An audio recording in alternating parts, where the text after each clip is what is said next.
Salut à tous, j'espère que vous allez bien. Dans cette vidéo. On va parler d'Ousmane Dembélé qui est très proche du Paris Saint-Germain au moment où je tourne la vidéo.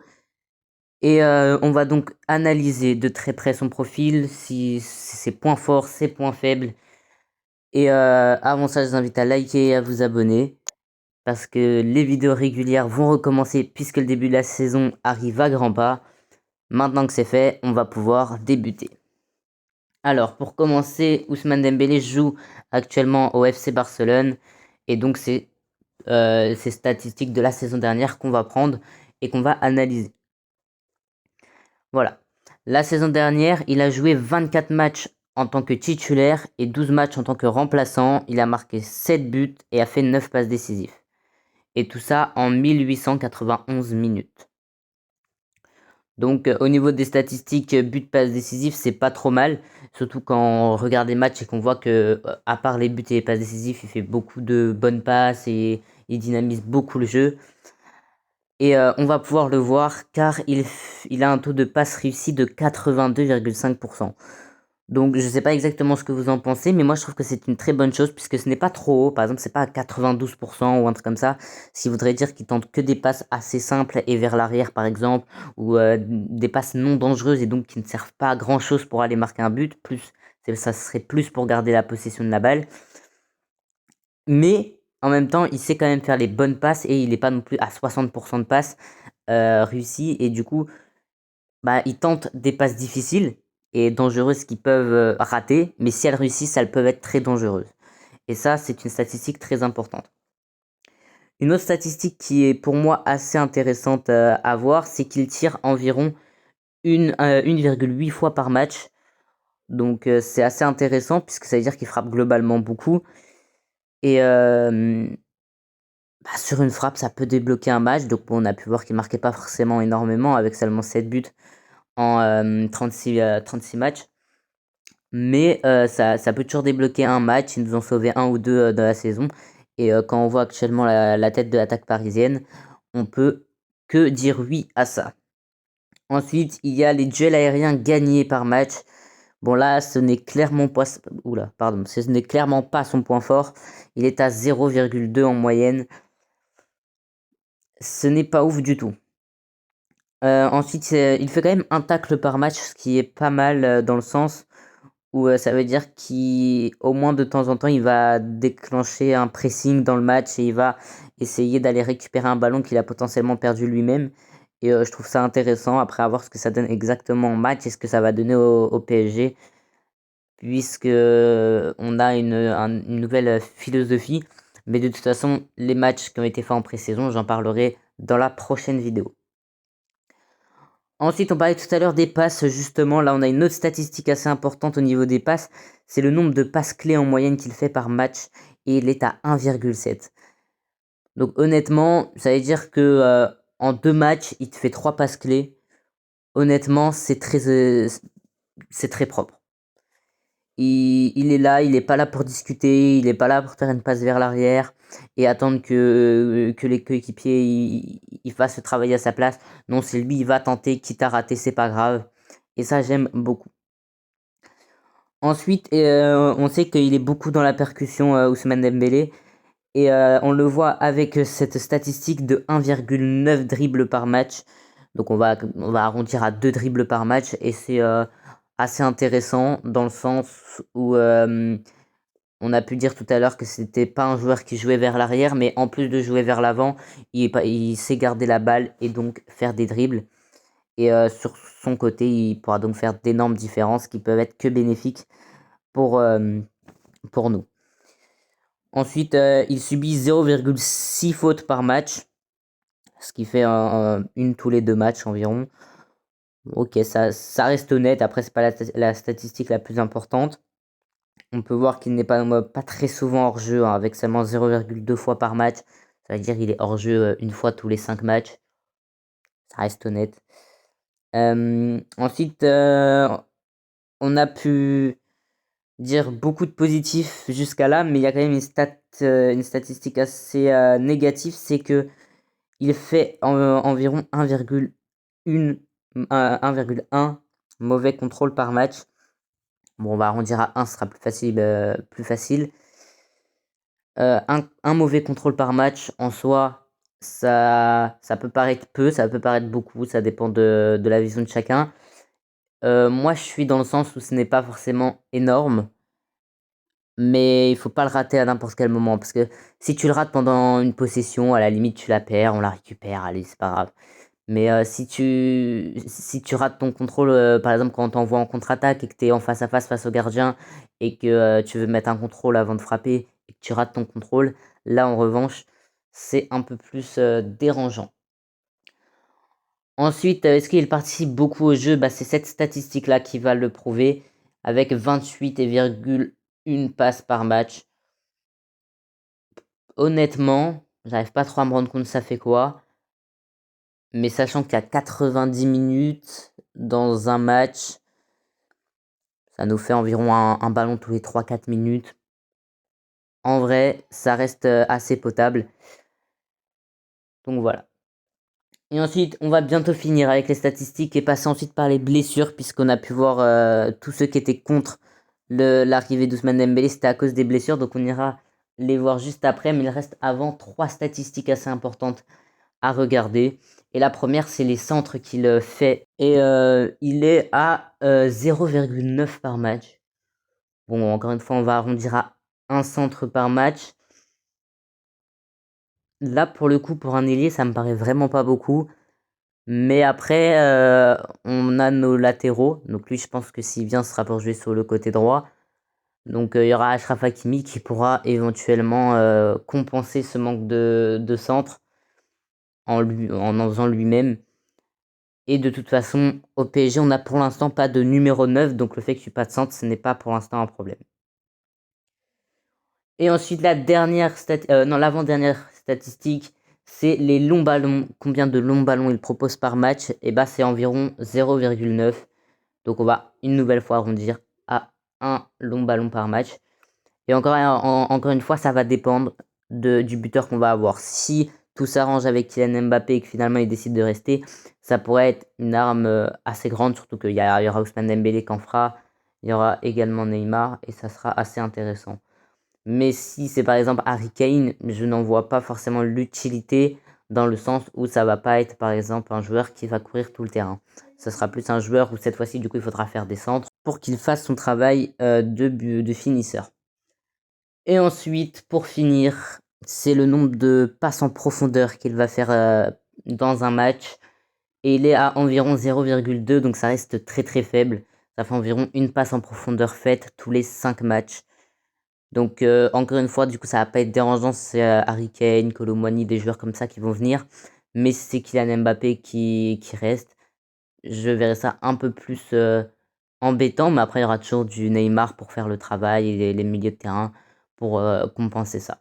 Donc maintenant qu'on a vu les statistiques et qu'on a une idée un peu plus claire de ce qu'il peut apporter au PSG, on va tout de suite regarder ses points forts et ses points faibles et comment il a été efficace cette saison.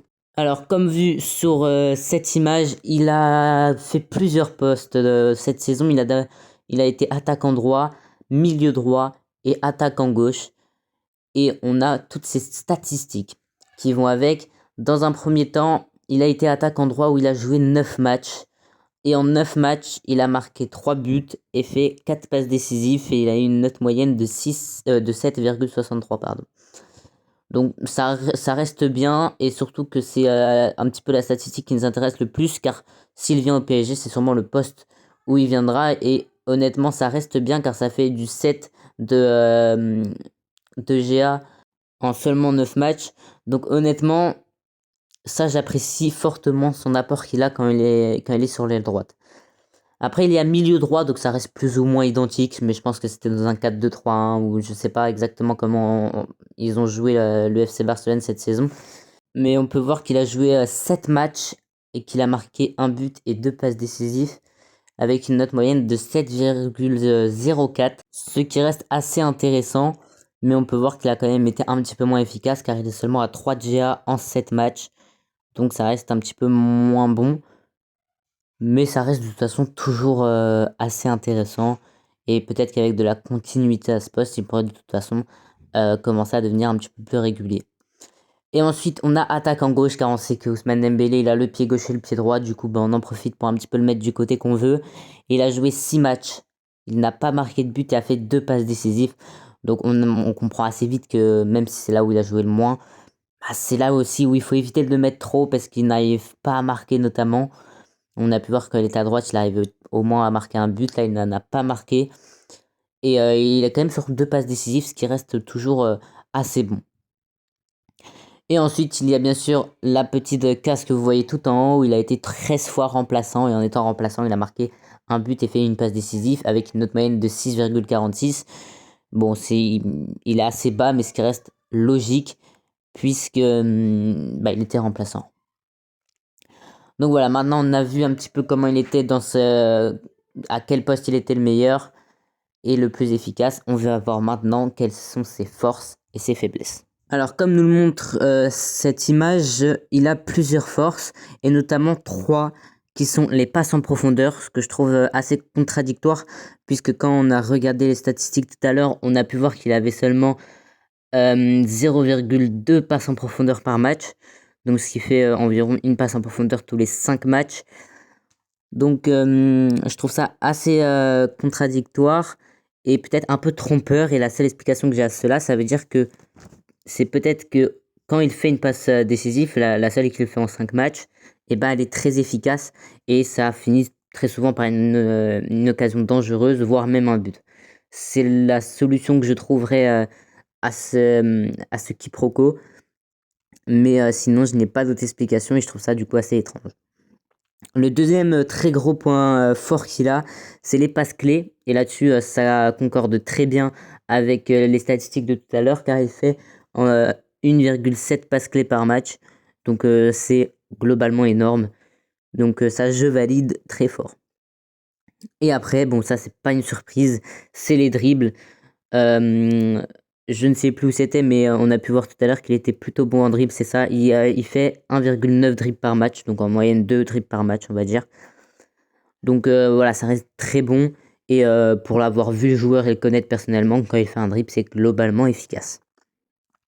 Et ensuite, il est quand même fort dans des domaines peut-être un petit peu moins que les 3 qu'on vient de citer. Le premier, c'est tenir le ballon. Donc ça, je suis assez d'accord, il tient plutôt bien le ballon, et ça va notamment avec le fait de bien dribbler. Il fait des bonnes passes, donc je suis d'accord, hein, il a un très gros nombre de passes clés réussies. Il a un taux de passes réussies de 82,5%, donc c'est validé. Et là, on nous donne une nouvelle information qu'on n'avait pas par rapport aux statistiques. Il n'y avait aucune information sur ce paramètre. C'est les coups de pied arrêtés. Apparemment, il les tire plutôt bien. Et ensuite, encore pour moi une information contradictoire, et ça serait pour moi la même explication que pour les passes en profondeur, c'est au niveau des centres. Bon là, il a fait quand même un petit peu plus, c'est environ 1 par match, ce qui reste pour moi insuffisant. Mais bon, avec toutes les qualités et tout ce qu'il pourrait apporter au PSG, je pense qu'on peut passer outre ce petit détail. Donc on peut voir sur l'image qu'il ne donne pas de défaut particulier. Donc moi, je vais quand même en donner un, puisque je connais quand même le joueur. Ousmane Dembélé, c'est pas le joueur le moins connu. Et pour moi, son défaut premier, c'est la finition. Vraiment, c'est un très bon joueur, mais parfois, il manque un petit peu de sang-froid devant les cages. Et il veut trop vite marquer, et peut-être trop bien faire. Et du coup, au final, ça finit dans les nuages ou à côté des cages. Alors que les cages étaient parfois vides, ou qu'il avait que le gardien à battre. Et c'est peut-être pour moi le seul et unique défaut d'Ousmane Dembélé, mais dans le jeu, il pourrait apporter tellement au PSG. Et maintenant qu'on a fini d'analyser le joueur en tant que tel, on va se concentrer sur les blessures. Car tous ceux qui sont contre l'arrivée d'Ousmane Dembélé, c'est pas parce que c'est un mauvais joueur, mais plutôt à cause des blessures. Donc on va y rentrer. Donc on se retrouve dans quelques secondes avec l'historique de ces blessures. Je tiens juste à préciser que vous, à l'écran, vous verrez plus de blessures que moi je vais en parler. Moi, je vais en parler de seulement 4, les 4 dernières. Vous en aurez un petit peu plus. Mais ce que vous verrez en plus, c'est des blessures ou des absences qui n'ont coûté aucun match à Ousmane Dembélé. Et nous, on va donc parler des 4 dernières blessures qui lui ont coûté des matchs, donc au minimum un match. Donc, comme ça, vous ne serez pas surpris si vous avez 5-6 blessures et que moi, je ne parle de seulement 4 blessures. Donc voilà, on se retrouve dans quelques secondes. Donc nous revoilà. Alors vous avez l'historique devant vous, je l'ai également devant moi. Et on va partir de la plus lointaine des blessures. C'était une blessure au genou qui s'était faite le 20 juin 2021 et il a été rétabli le 28 octobre 2021, ce qui lui a fait rater 134 jours et 19 matchs. Donc c'est la plus grosse blessure qu'il a eue dans ce que je vais parler. Et c'était en 2021, donc ce qui reste assez lointain. Ensuite, on a eu encore en 2021, ouais, en 2021 c'était pas son année, l'ischio-jambier. Il s'est blessé le 3 novembre 2021, a été rétabli le 22 novembre 2021. Il a donc raté 19 jours et 2 matchs. Et ensuite, il a eu un virus le 29 décembre 2021 et il a été rétabli le 12 janvier 2022. Il a donc raté 14 jours et un seul match. Et ensuite, la blessure la plus récente, c'était en 2023, du 29 janvier 2023 au 28 avril 2023. Il a donc raté 89 jours et 17 matchs. Donc ça, c'était les 4 blessures qui lui ont coûté des jours de match, les 4 dernières. J'en ai pas sauté qui ont coûté un match dans un match, voilà, un match officiel. Et on peut voir que dans ces 4 blessures que j'ai sélectionnées, il y a une fois où c'était un virus, du 29 décembre 2021 au 12 janvier 2022. Et donc, en réalité, dans les 4 que j'ai choisis, il n'y a que 3 blessures. On peut également analyser que sur les 3 blessures qui restent, il a 2 blessures disco-jambier et une blessure au genou. Donc, celle au genou, ça a été celle qui a été la plus longue des 4. Mais elle était en 2021, donc j'estime qu'il est totalement rétabli. Et s'il n'a pas eu de rechute, je ne verrai pas pourquoi il en aurait une maintenant. Donc, si on doit faire attention aux blessures, pour moi, ce serait plus au niveau de ses ischio-jambiers. Et s'il fait attention à ça, bah, je vois pas de problème. 2 blessures aux ischio-jambiers les 2 dernières années. Voilà, 4 blessures qui ont coûté un match en 2 ans, 2-3 ans. Honnêtement, surtout que c'est des petites blessures, hein, enfin des petites absences, à part bien sûr pour la blessure au genou. Donc honnêtement, je valide fortement. Et finalement, les blessures, je trouve que ce n'est pas un si gros problème quand on regarde de plus près. Donc voilà. Je vous souhaite une excellente journée. J'espère que cette vidéo vous aura plu. Moi, personnellement, je suis totalement pour cette arrivée. De toute façon, je pense que ça va se faire. Pour environ 50 millions d'euros, 20 millions pour le joueur au niveau du salaire. Et il devrait signer pour 5 ans. Donc voilà, maintenant que je vous ai donné un maximum d'informations, j'espère que cette vidéo vous aura plu. Si vous voulez que je fasse ça avec une des recrues qui est arrivée cette année que vous connaissez pas forcément très bien, Lee Kang-in ou Ugarte ou qui vous voulez, n'hésitez pas à me le dire, je pourrais le faire avec grand plaisir. Et sur ce, je vous souhaite une excellente journée et à la prochaine.